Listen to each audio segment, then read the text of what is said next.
Hello, this episode is about spot quoting. So the idea is to produce a quote that does not have any underlying price scheme. So you just want to quote something from point A to point B, and you can do it very easily actually. You should go to pricing tariff quotes. Then you can create a quote from zero.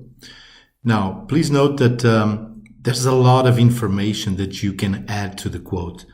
If you're not going to use this information on the document that in the end you are about to produce, you don't need to fill it in. So actually what I'm going to do is a very simple case. So I'm just going to write quote for 3 containers, 20 feet to Luanda. I'm gonna use my prospect Nestlé, and at Nestlé I know Max.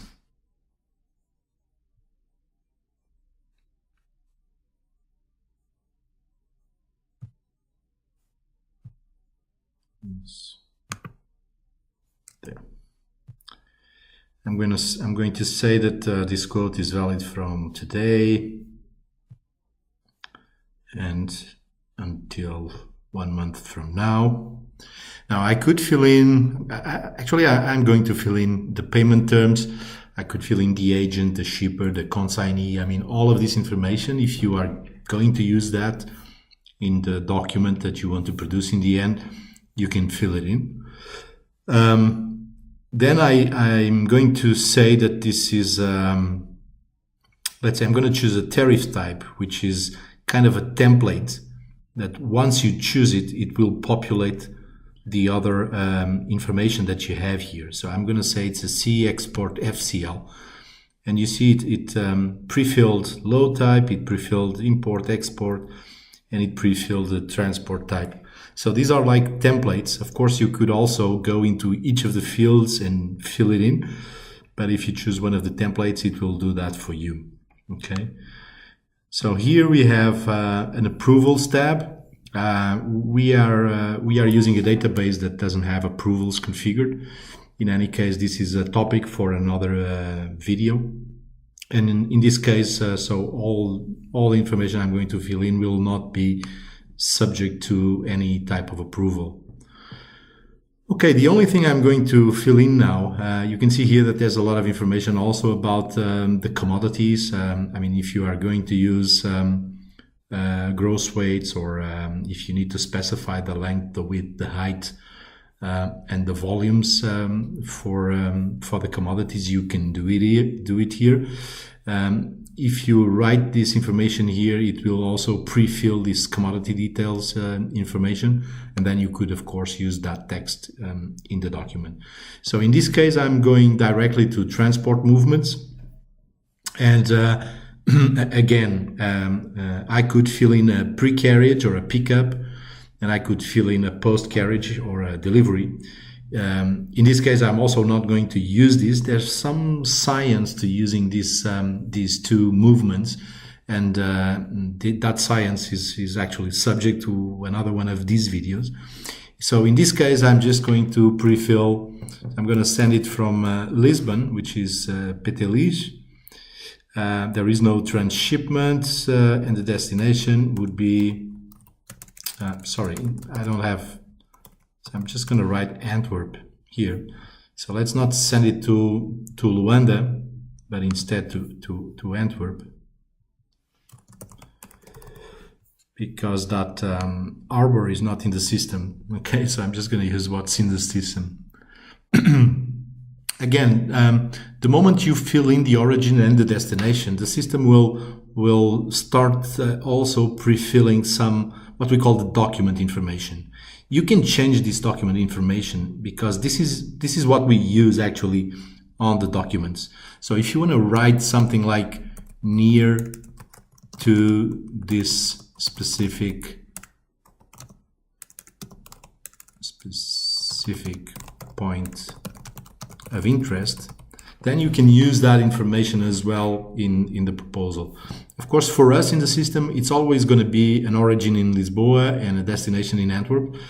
But another thing is what goes into the document that we are going to print in the end. So you can write whatever you want regarding the origin and also the destination. So I don't need anything else actually. The only thing I need to do now is I'm going to save it, and I'm going to add a cost line. Actually, to be truth, you don't even need a cost line. The only thing you need to do is actually fill in a sales line and then print out the quote.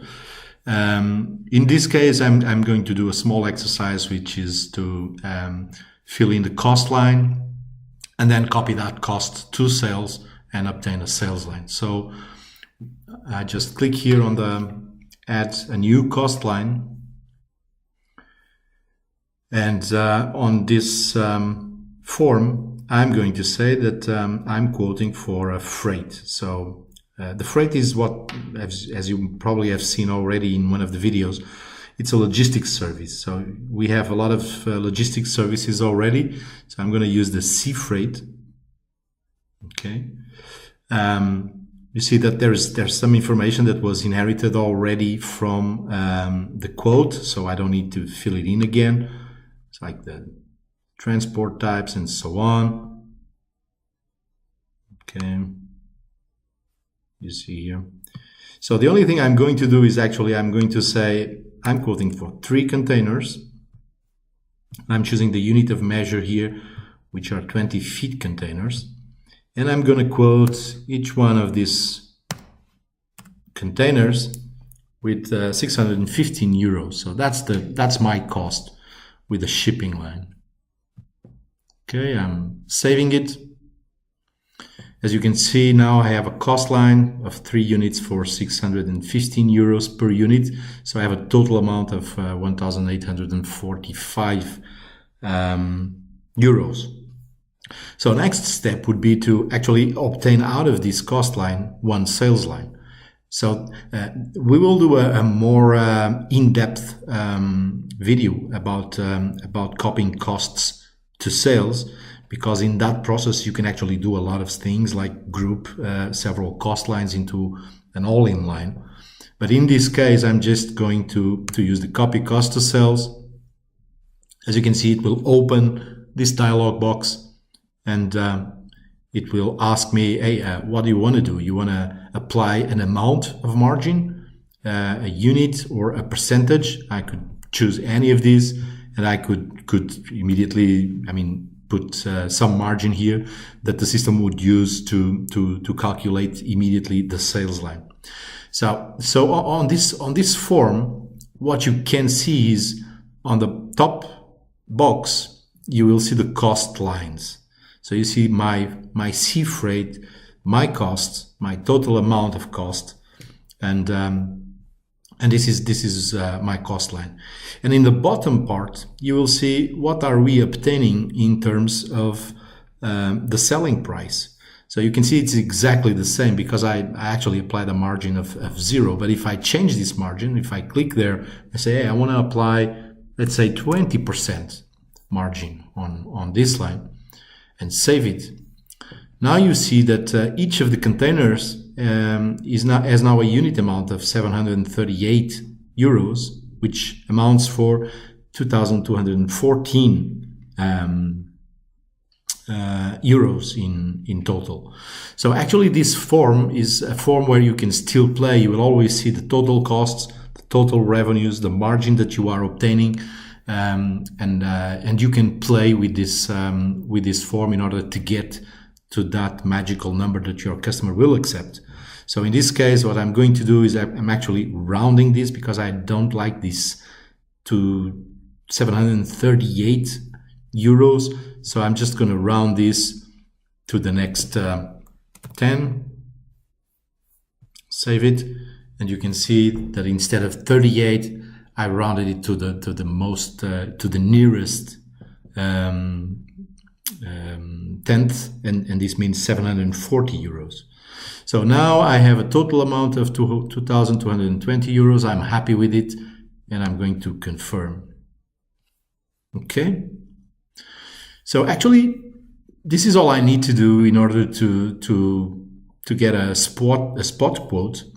You can see now that I could print it. I have several templates here on this database. You see I have in several languages, several types of transport and so on.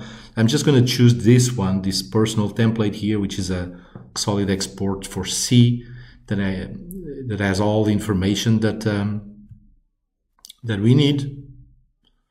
I'm going to open it.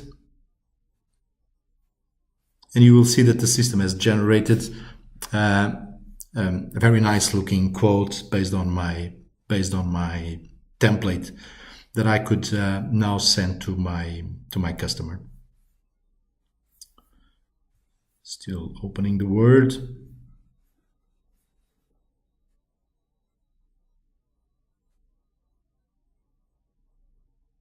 There it is. You see this quote 6 for Nestle, and to this person in particular, which is Max Weber.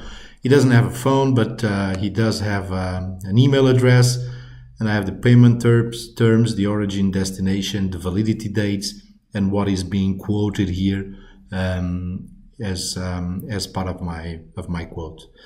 And this is it. So now actually I could save this and send it, and I would probably change my status to sent, so that all the information on this proposal, on this quote, now gets blocked. So it's not available anymore to change unless I do a revision. And the revision will act like a negotiation process. So if the customer calls me and still argues about the price, I could make a revision. The quote ID will remain the same, but I will get a different version of my quote that I could again change and print out for my customer. So, and this is a very simple way to quote. There are more videos coming regarding other topics around quotes, because there are many different declinations around quoting. You can quote based on a tariff scheme, and stay tuned, because the videos will come soon. Thank you.